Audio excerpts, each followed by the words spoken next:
Order, members, take your seat. Order, members, take your seats. The honorable member for Butere, take your seat. Order, members, order. Order, members. The honorable Mahdi, take your seat. Order. Take your seat. The honorable members, take your seat. The Honorable Kaluma and the Honorable Zambia, take your seats. Order. Order. Honorable members. Order, the Honorable, take your seat.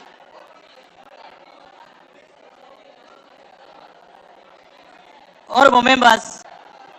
Order. Order. Order.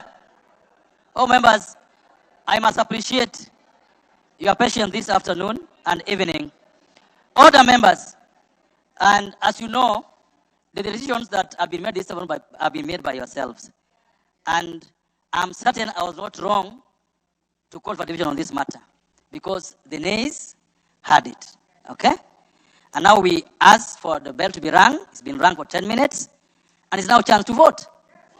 So I want us to keep calm so that we proceed with the House the way it should go on. But before we order. But before we vote,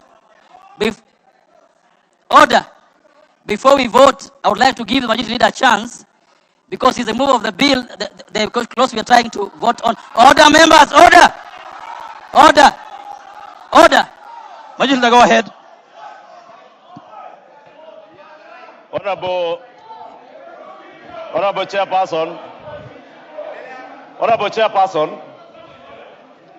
thank you for the opportunity before the vote.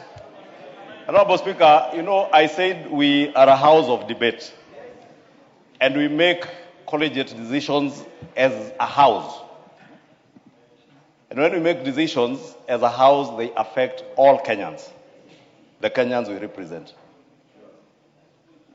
I have had very extensive discussions when you are lobbying here on the floor with the leader of minority and with the chair of the Finance and National Planning Committee on this particular issue. And I take great exception to what, or rather note with appreciation what the leader of minority, Honorable Junet, said, that probably as much as we want to deal with tax evaders and people who want to evade tax, we also need to look at other laws. And especially what Junet said, we can also look at the laws that will make it compulsory for our judicial process to be concluded within a certain period. And you know, I am a leader who listens.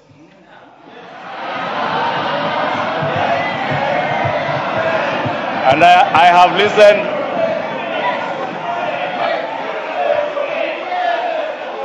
And I have listened to the honorable leader of the minority party, leader of the party called ODM.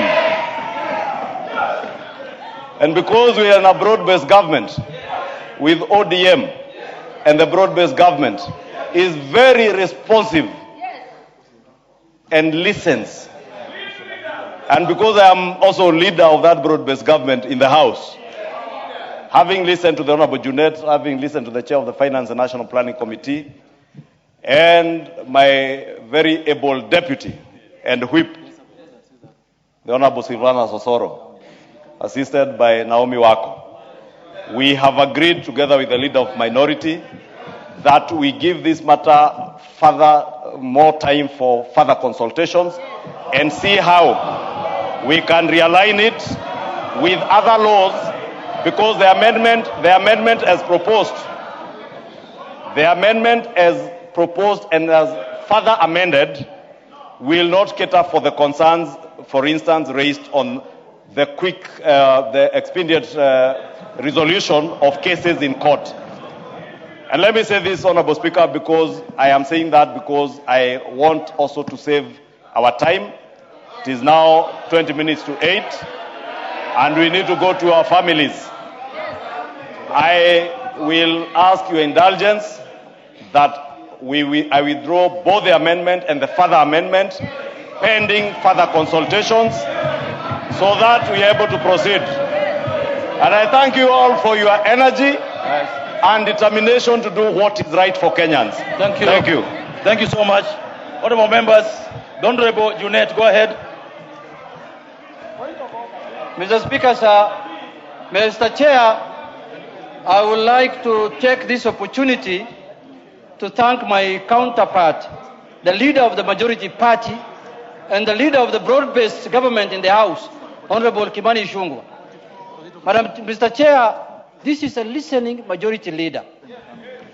This is a man who wants this country to prosper. This is a man who wants this country to go and become first world, Mr. Speaker. Majority Leader, Mr. Chair, this is a listening government, and this is a listening leadership. On that note, Chair, I want to say this. Mr. Chair, I want to say this on that note. Chair, the minority traditionally sits on the left side of the Speaker. Of late, I have been invaded by a very few militia who are making noise behind me. Thank you. Called Wamunyoro and Wamitego. They have just invaded where I'm sitting, Chair, and I am giving them, I'm giving them space to sit here. Otherwise, they should be on the other side of the house. But they are shouting more than they are right on this side. What I'm going to do from next week, I am going to excommunicate them from this side so that they become partyless, they become stateless, and they become committeeless. Thank you. Yeah, I conclude. Please do conclude. Chair, I'm concluding by saying this. Yes. We had extensive consultation with the majority leader. We have discussed this matter and we have agreed that we need to do further consultations in the interest of the people of Kenya. It is true that we have people who are evading taxes and using the judiciary system to make sure that they don't pay any tax. We are going to address the matter holistically, and in the soonest possible, we are going to bring here legislations that is going to make sure that every taxpayer commits and pays his taxes. Thank you. Honorable Mbui. Honorable Mbui. Yeah, thank you, Mr. Speaker. Mr. Speaker, I want to, Chairman, I want to agree with the two leaders. But as a matter of concern, we must confirm to Kenyans that this decision is not a decision to withdraw, because a decision has already been made by the House, and members have already voted, and you have already announced the result that this has been lost. So, Mr. Speaker, there is absolutely no way you can go back, and there is no standing order. There is absolutely no standing order. This has been lost. It is no longer in law. We move on to the next clause. Honorable, order. Honorable members. Honorable members, you know our rules, that voting by acclamation or what you did earlier is a procedure of voting. Voting by division is a procedure of voting. So until this is done to the end, nothing is spent. And so the voting by division is a process. The clause concerned has been withdrawn before we finish that process. So the matter is callous, finito, withdrawn, and no further amendment on it. Let's proceed with the matters that are remaining.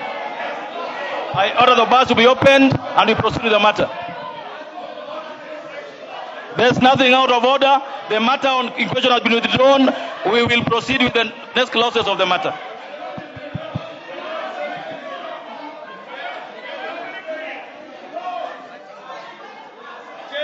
Provisions relating to the Miscellaneous Fees and Levies Act, Cap 469C, Clause 53. Members, I propose that Clause 53 be part of the bill. Chairperson. Honorable Chairperson, I beg to move that Clause 53 be amended as per the order paper, be deleted. That means I beg to move that Clause 53 be deleted. Honorable Chairperson, this particular clause is very important to make sure that the Kenya Revenue Authority is adequately resourced to enhance revenue collection and strengthen tax administration. I beg to move, Honorable Chairperson. Members, I propose the question that clause 53 be amended as proposed by the Chairman of Finance Committee. I now put the question that clause 53 be amended as proposed by the Chairman of Finance Committee. May, as many of that opinion say aye. Will that opinion say nay? Ayes have it. Members, I put the question that clause 53 as amended, clause 53 has been deleted, therefore there's nothing to be part of the bill. Next clause.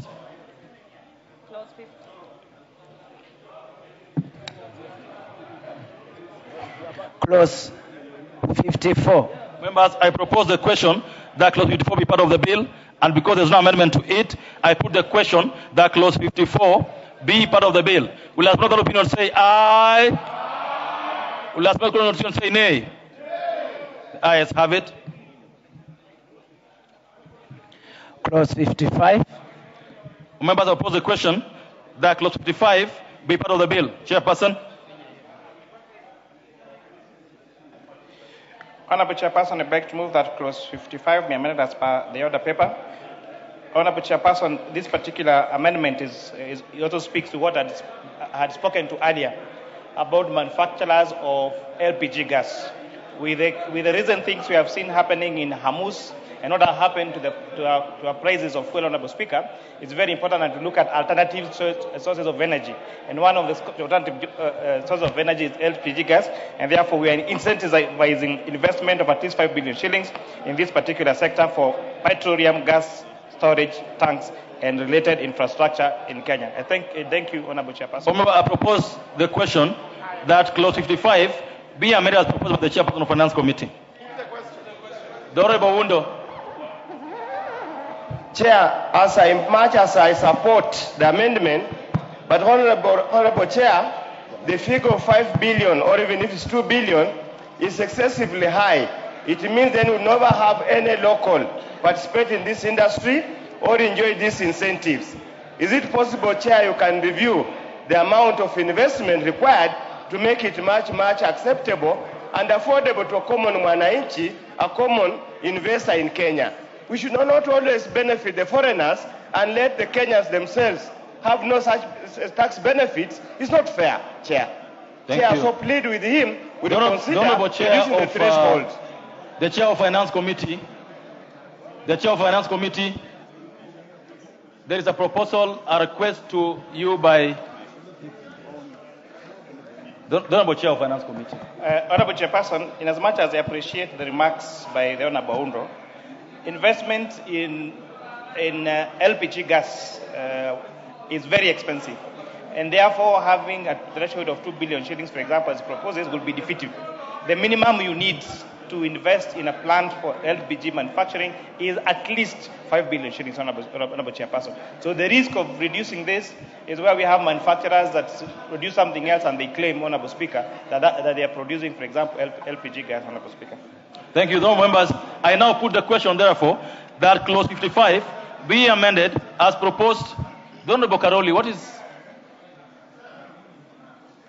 Many members may not know, but this clause is a clear example of what state capture is doing in this country, where public decisions are being made for private interest and not for public good. Let us be fair. There should have been a declaration of interest from the executive as to who is putting an LPG gas facility that requires tax exemptions. Is there a member in this house who has those interests that you know? Yes. Could you please name them? Mr. Speaker, no, we need to get to the bottom of this. We all know what I'm talking about. I put the question now that clause 55 be amended as proposed by the Chair of Finance Committee. Will as another opinion say aye? Will as another opinion say nay? Ayes have it. I now put the question, members, that clause 55 as amended be part of the bill. Will as another opinion say aye? Will as another opinion say nay? Ayes have it.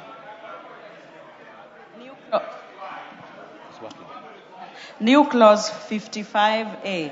Members, I propose the question that the new clause 55A be now read a second time. Honorable Chairperson, I do propose that this clause 54(5)(a) be now read a second time. Honorable Chairperson, allow me to explain what this amendment is about. When this Honorable House passed the Affordable Housing Act, they gave the responsibility of collection of housing levy to Kenya Revenue Authority. So Kenya Revenue Authority collects affordable housing levy and remits it to Affordable Housing Board on behalf of Affordable Housing Board. However, Honorable Speaker, the law did not give KRA enforcement powers for this affordable housing. And therefore, we have got very many employers who are deducting housing levy from the employees, but they are not remitting that particular deduction to the Affordable Housing Board. So, though this House has done in a previous amendment, is in the amendments we did yesterday on the Kenya Revenue Authority Board, is to give Kenya Revenue Authority enforcement powers. As a result, therefore, Kenya Revenue Authority has additional responsibility to enhance enforcement and make sure that those that are not remitting actually get to remit. The rate that we put as agency fees for Kenya Revenue Authority for the amount of money they retain after they collect the housing levy, the law says up to 0.5%. And therefore, it was observed that agency fee is very low, and therefore, the proposal is to increase it from 0.5% to at least 2%. However, again, I insist, however, this does not affect the rate at which Kenyans are paying affordable housing levy. It does not change the rate of affordable housing levy. What it does is allow Kenya Revenue Authority to retain up to 2% of the housing levy they collect, so that in line with the extra responsibilities we gave them yesterday of enforcement, Honorable Chairperson. So it's very important, because I saw, Honorable Chair, some media houses reporting that we have changed the rate of affordable housing levy from the current rate to 2%. Far from it. There is nothing like that. And those media houses should be very embarrassed to misreport and disinform, Honorable Speaker, on those particular matters. I beg to move, Honorable Chairperson. Members, I propose the question that the new clause 55A be now read a second time. Honorable Makali Mulu. Yeah, thank you, Honorable Speaker. Honorable Speaker, I want to support this and say that the tax collector must be paid, and that this levy is justified, Honorable Speaker. But, Honorable Speaker, even as I do that, I want to go on record, because I'm an odd member in this House, that what we have done with the 47 Clause A is unprocedural. The government was scared of being defeated, and will still defeat. Order. Honorable Mbago. Thank you, Mr. Speaker. But on this issue of housing levy, we really charge so many people in the Kenyan tax bracket component who do not even require these housing facilities. I would suggest that even if you are charging this housing levy, it should be directed to people who require these houses. Because there are so many people who have their own houses and they don't require this housing, affordable housing in this. All members, I now put the question. What is out of order, the Honorable Junet? The Honorable Junet, what's out of order? Huh? Chair, my colleague here is talking about the housing levy. We are not discussing the housing levy in this amendment. We are discussing the agency fee for collection, so that KRA can get more money as an agency fee. So I know you came late and your eyes are not looking good.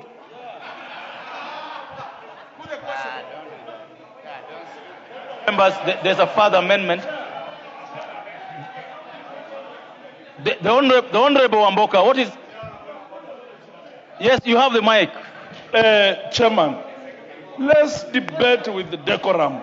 It is unfair for Honorable Junet Mohammed, my leader, to imply that the Honorable Member has come with something in the eyes. Honorable Member. Did he say that? Yeah, that's what he said. That he came late and his eyes were not looking. You can confirm from the answer, Honorable Member. We must treat... Order. The Honorable Junet, the Honorable Junet. Order. The Honorable Junet, did you say that? No. If you said that, proceed. Order. Mr. Speaker, I did not say that. I did not say that. No, sit down. Honorable, just sit down. The Honorable Junet, you and I have been in this house since 28th of March 2013. You don't do that. And if you... Order.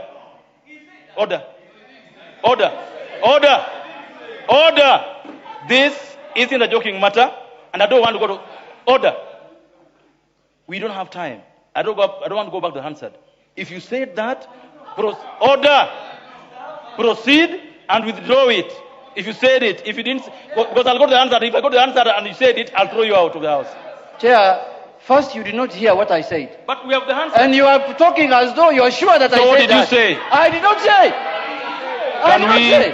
Okay.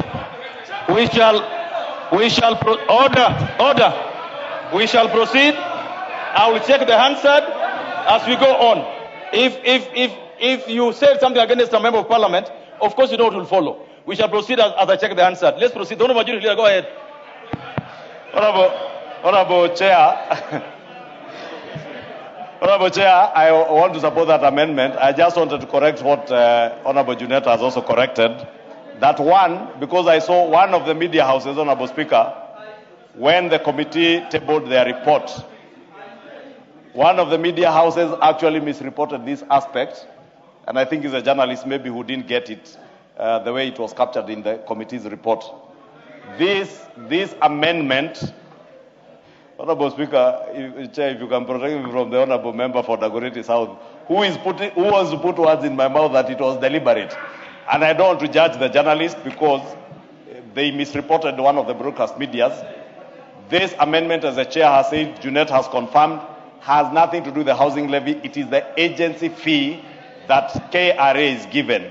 And that is why, Honorable Speaker, if you listened when the chair was moving the bill for second reading, he said part of the amendments that he has are those that will help KRA get more resources to be able to mobilize revenue. And I support. The Honorable Chair, you have a further amendment to make?